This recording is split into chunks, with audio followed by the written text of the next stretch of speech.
August 1942 मध्ये महात्मा गांधींनी छोडो भारत करो या मरो अशा प्रकारचा नारा संपूर्ण देशवासियांना दिला।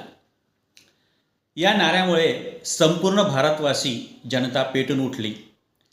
या आंदोलनामध्ये विद्यार्थी, जनता, शेतकरी, मजूर सर्वच घटकातील लोकांनी सहभाग घेतला होता।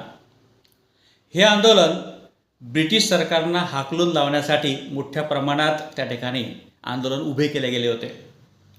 हे आंदोलन कसे रोखायचे अशा प्रकारचा प्रश्न ब्रिटिश सरकारसमोर होता।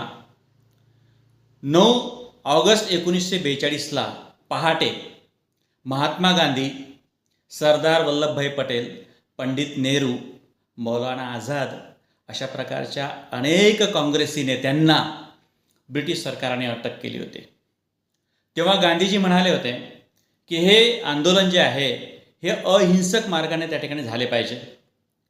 तरी देखील देशामध्ये हिंसक घटना घडल्याचे चित्र पाहायला मिळाले।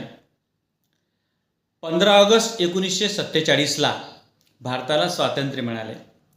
या संपूर्ण लढ्यात ज्या स्वातंत्र्य सेनानींनी आपले स्वतःचे बलिदान दिले त्यांना श्रद्धांजली म्हणून 9 ऑगस्ट हा क्रांती दिवस म्हणून संपूर्ण भारतामध्ये साजरा केला जातो।